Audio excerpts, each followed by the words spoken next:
चलिए तो फिर पहले सूक्त का पाठ कर लीजिए।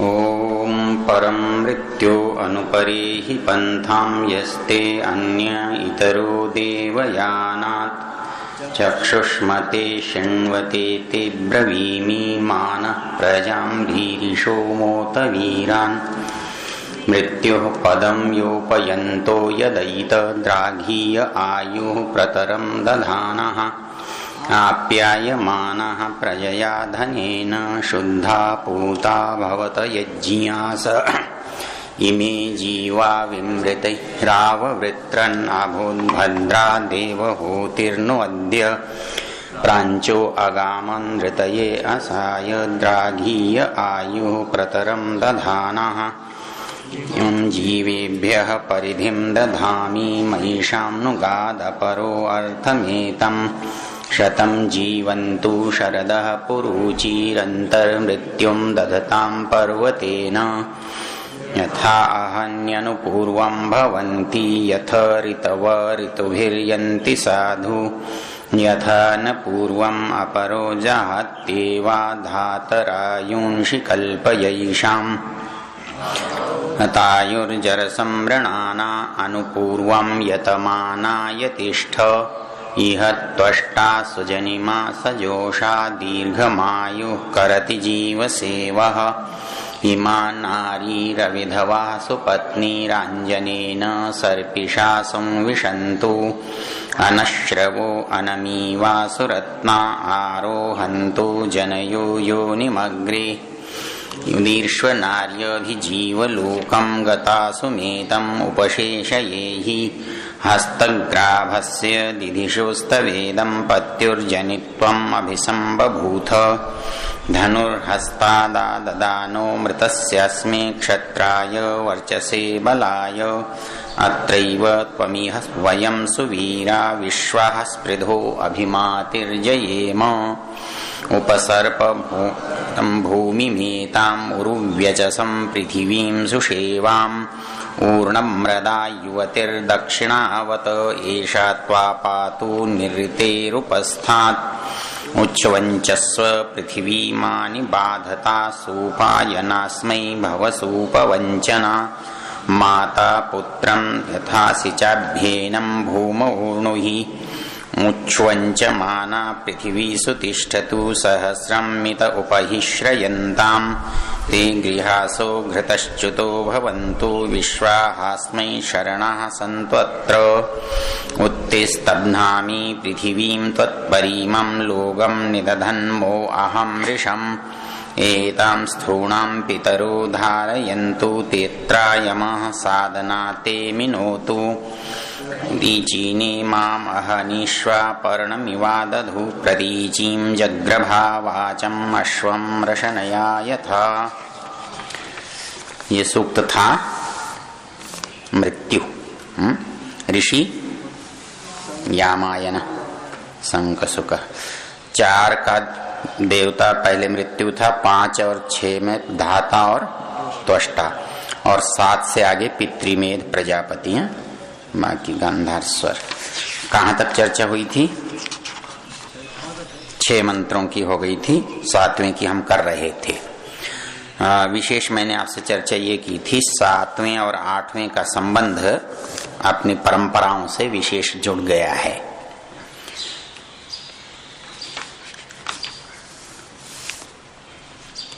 हमारे यहाँ जो संबंध हैं उनको हम निरंतर मानते हैं, और विशेष रूप से जो विवाह के संबंध हैं उनको हम ये मानते हैं ये तो निश्चित रूप से मृत्यु तक चलने वाले हैं, बल्कि मृत्यु से बाद भी चलने वाले हैं। पर इसमें सबसे संकट क्या है मालूम है? ये एक ओर से चलते हैं, नहीं, ये तो मानते हैं कि पत्नी ये कहे कि मेरा ये पति 7 जन्मों में हो। पति ये नहीं कहता कि तू पत्नी भी 7 जन्मों वाली हो। तो इसमें वेद क्या कहता है? वेद कहता है ये पाखंड है, ऐसा नहीं। वेद कहता है संबंध जीवित से होते हैं, जीवित में जुड़ते हैं तो रहेंगे कब तक? जीवित तक रहेंगे। इसलिए संबंध निरंतर तो रहने चाहिए, लेकिन जहां तक सार्थक हैं, उचित हैं, संभव है। मतलब जहां संभव नहीं है वहां कैसे करोगे? तो संभव नहीं है उनमें करने के लिए मैंने आपको इस मंत्र की व्याख्या करते हुए बताया था कि हमारे यहाँ जो प्रथाएं हैं गलत गलत, विशेष रूप से महिलाओं को लेकर के, वो इन मंत्रों के माध्यम से प्रचारित की गई हैं। ये बता करके भी देखो वेद में भी ऐसा लिखा है। और इस कारण से जितने भी हमारे यहाँ सामाजिक अन्याय होते हैं वो इसी कारण से होते हैं। लेकिन वेद क्या कहता है? कहता है कि संसार में आकर अकारण दुख मत पाओ। दुख तो आना है, स्वाभाविक है, लेकिन आता तब है जब दुख का कारण हो। यह नहीं है कि दुनिया है तो खाली दुख है, दुख मतलब आप गिरे हो तो दुख में पड़े हो, ऐसा नहीं है। संसार में जो भी दुख है तो, लेकिन आप उस तक पहुंचोगे तो आपको वो कष्ट देगा। यदि आप उससे बच रहोगे, बचने का यत्न करोगे तो कष्ट से भी बच जाओगे, क्योंकि सुख भी तो है। संसार में केवल न तो दुख है और न केवल सुख है। तो प्राप्ति की संभावना ये तो बनती है कि बिल्कुल सुख से आप रहित हो, ऐसा भी नहीं हो सकता, और बिल्कुल दुख से रहित हो, ऐसा भी नहीं हो सकता। लेकिन आपके हाथ में जो है वो ये है कि आप किसको ज्यादा, किसको अधिक प्राप्त करो। ये आपके पुरुषार्थ पर निर्भर करता है।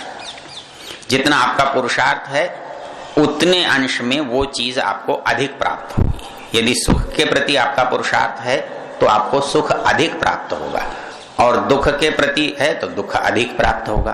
प्रश्न कम और अधिक का है, शून्यता का नहीं है।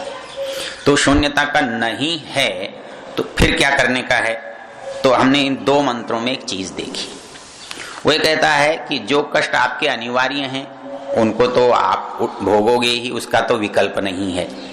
लेकिन जो कष्ट अनिवार्य नहीं हैं उनको आप क्यों भोगना चाहते हो? वो ये कहता है कि इमा नारी रविधवा सुपत्नी रांजनेन सर्पिषा संविशंत। जो संबंध हैं, विवाह के संबंध हैं, ये विवाह के संबंध जीवित में प्रारंभ हुए हैं। यदि दोनों में से कोई जीवित नहीं है फिर उन संबंधों को आगे चलाने का, ढोने का कोई अर्थ नहीं है। उनके कारण आपको कष्ट उठाना पड़े ये वेद नहीं कहता। कहता है जो आपकी सीमा है ना, मनुष्य की जो सामर्थ्य की सीमा है, वहां तक उसे मर्यादा का पालन करना है। जब उसके सामर्थ्य से परे की बात होती है फिर उसकी मर्यादा काम नहीं करती। फिर तो जो जिसका राज्य है उसकी करेगी। हमारी सीमा हमारे राज्य तक होती है, हमारे सामर्थ्य तक होती है। इसलिए हमारे सामर्थ्य को हम दूसरे के सामर्थ्य में बढ़ा लें, ये अनुचित हो जाएगा। तो ये जितने भी लोग हैं जो ये मानकर चलते हैं कि ये संबंध तो आगे जाएंगे, नहीं जाएंगे, क्योंकि वो आगे के लिए बने ही नहीं है, वो बने ही जीवन के लिए। तो ये कहता है कि कैसा रहना चाहिए? बोले अनश्रवो अनमीवा सुरत्ना। तीनों विशेषण किस बात को बताएंगे? अनश्रवः, आंसू कब आते? जब हमारे अनुकूल नहीं होता, जिसमें हम विवश हो जाते हैं, हम उसे दूर नहीं कर सकते हैं। अनमीवा, रोग रहित, स्वस्थ, क्योंकि स्वस्थ नहीं रहेंगे तो भी परेशानी होगी। और जो आदमी शोक युक्त होगा वो स्वस्थ रह ही नहीं सकता है। इसलिए शोक जो है ये स्थायी नहीं है।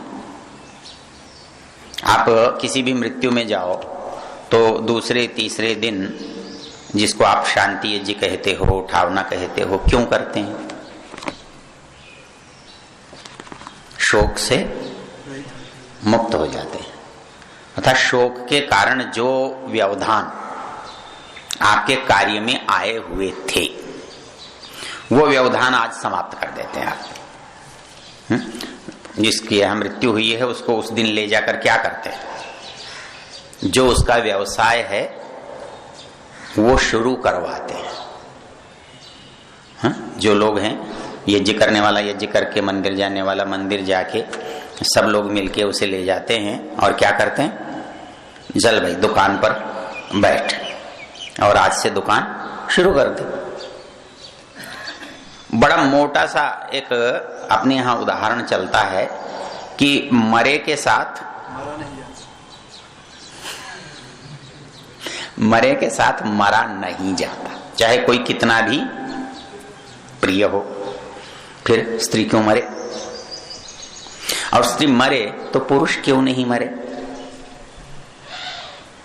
ऐसा चलना चाहिए ना, ऐसा क्यों नहीं होता?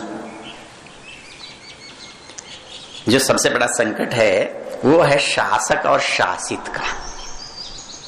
और ये मौके की बात होती है कि ताकत किसके पास है।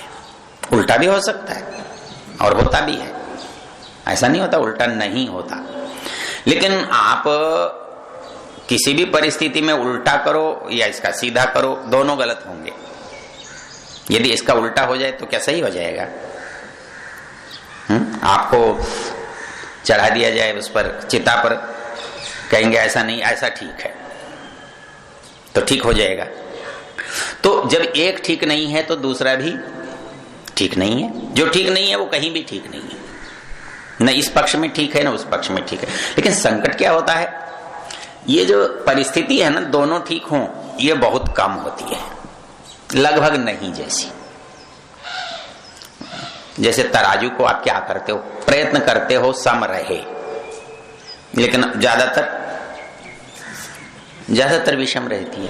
मतलब बहुत प्रयत्न करके उसे सम रख सकते हैं। वैसे ही समाज में जो कुछ चल रहा है ना, ये हर समय सम रहे ये संभव नहीं है, क्योंकि मनुष्य कोई जड़ वस्तु तो है नहीं। इसको आपने जहां एक बार स्थिर कर दिया वो वहीं स्थिर रह जाएगा। उसको कुछ न कुछ सूझता रहता है, वो कुछ न कुछ करता रहता है, तो वो रुकता ही नहीं है। और सबकी परिस्थिति ऐसी है तो वो सब मिलकर कैसे रुक जाएंगे? इसलिए हर समय विषमता की संभावना बनी हुई है। कभी किसी रूप में होती है, कभी किसी रूप में होती है, कभी किसी के साथ होती है, कभी किसी के साथ होती है। मतलब उद्देश्य ये रहता है कि ये विषमता न हो या कम से कम हो। ऐसा तो कभी नहीं हो सकता कि समाप्त ही हो जाए, ये तो संभव ही नहीं है, क्योंकि उसमें मनुष्य का सर्वज्ञता संभव नहीं है। इसलिए सारे काम शुद्ध सही समय पर हो जाएं ये संभव नहीं है। इसके लिए कोई ना कोई प्रज्ञापराध तो हो ही जाता है, और यदि ना हो तो इसे प्रज्ञापराध कौन कहे? प्रज्ञापराध किसे कहेंगे? पंक्ति बोलो। धी धृति स्मृति विभ्रष्ट, धी धृति स्मृति विभ्रष्ट कर्म यत् कुरुते शुभम प्रज्ञापराधम तम विद्यात् सर्वदोष प्रकोपणम। मतलब हमारी बीमारी के जाने अनजाने, हमारे दुख के जाने और अनजाने जो कारण होते हैं वो प्रज्ञापराध कहलाते हैं।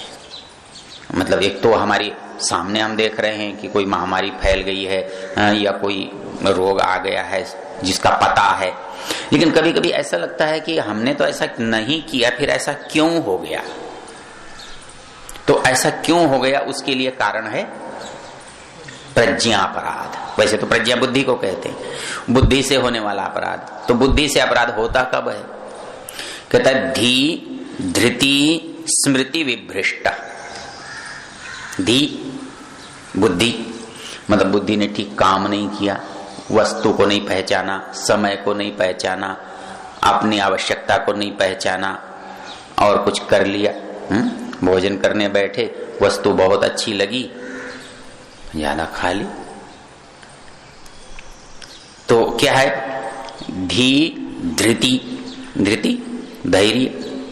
और ज्यादातर में जो हमारी परेशानियां होती हैं वो धैर्य के अभाव में होती हैं।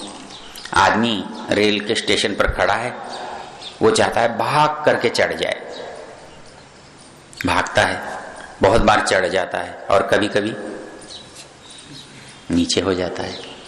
तो धैर्य नहीं होने से जीवन में आप विशेष रूप से बहुत सारे काम गलत हो जाते हैं। और स्मृति, याद नहीं रहा कि यह काम नहीं करना चाहिए था, कर लिया, परिणाम उल्टा हुआ, तब याद आया। बर्तन रखा है, चूल्हे से उतारा है, याद नहीं है कि इसमें कुछ गड़बड़ हो सकती है, और पकड़ता है हाथ से और चिल्लाता है जोर से, हाय मर गया। तो शास्त्र कहता है कि जो कारण है ना गड़बड़ के, वो हैं धृति स्मृति।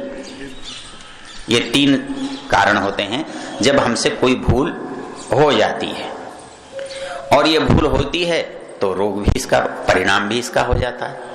तो धृति स्मृति विभ्रष्ट यत् अशुभम कर्म कुरुते, जो कर्म शुभ नहीं है वो हो जाता है। तो वो क्या होता है? दोष प्रकोपणम, सर्व दोष प्रकोपणम, वो सारे दोषों को प्रकोपित कर देता है। तो इसलिए उससे रोग हो जाते हैं, संभव होते हैं। तो वो जो स्थिति है वो अब उस पर अपना वश तो नहीं हो सकता। बहुत सारे ऐसे अवसर होते हैं जब हमारे सामर्थ्य से परे की बात होती है। आदमी सोचता तो मैं सदा सावधान रहूं, सो गया, फिर इसके लिए कौन सी पंक्ति, एक अच्छी सी पंक्ति है ना, सुप्ते प्रमत्ते विषम स्थिते वा रक्षन्ति पुण्यानि पुराकृतानि। कहता है कि कभी ऐसी परिस्थिति होती है आपको कोई बचाने वाला नहीं होता, आप सो रहे हो, किसके भरोसे? कोई नहीं है आपके पास।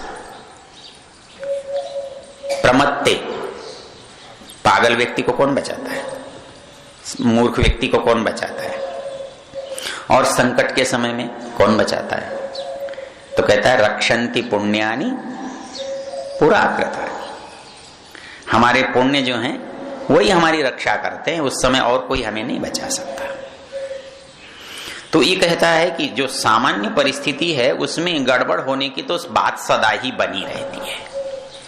प्रयत्न निरंतर आपको करना पड़ता है। मतलब कभी कभी हम समझते हैं ना आप सब सुधर गए, आप ठीक हो जाएगा, अब कोई परेशानी नहीं, अगले ही क्षण उल्टा हो जाता है।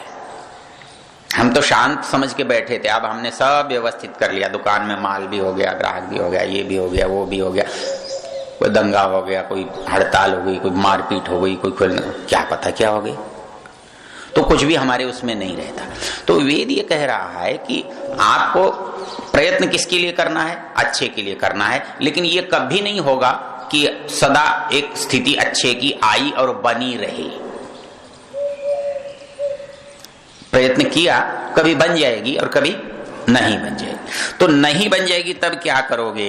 कहता है तब भी जहां तक आपका सामर्थ्य है वहां तक प्रयत्न करोगे, और उसके बाद जो हो गया उसे सहज मान लोगे, उसे स्वीकार कर लोगे।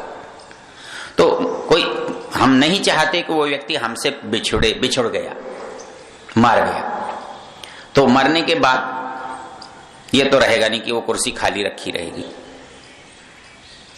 शांति पाठ करके दूसरे को बैठा दे। तो यहां क्यों नहीं बैठाएंगे? यदि बैठाने की आवश्यकता है तो यहां क्यों नहीं बैठाएंगे?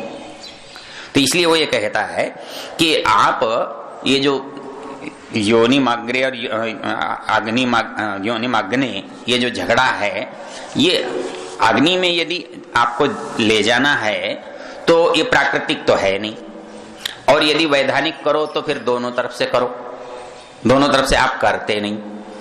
तो एक तरफ से करोगे तो न्याय कहलाएगा नहीं, इसलिए वेद तो बिल्कुल दूसरी बात कहता है। उदीर्ष्व नार्य भी जीवलोकम गता सुमेतम उपशेष, कहता है जो गया भूल जाओ,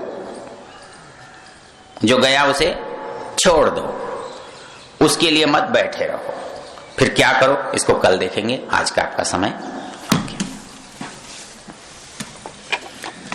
ओम द्यौः शान्तिरन्तरिक्षं शान्तिः पृथिवी शान्तिरापः शान्तिरोषधयः शान्ति वनस्पतयः शान्तिर्विश्वे देवाः शान्तिर्ब्रह्म शान्ति सर्वं शान्तिः शान्तिरेव शान्तिः सामा शान्तिरेधि। ओम शान्ति शान्ति शान्ति। जो बोले सो भय।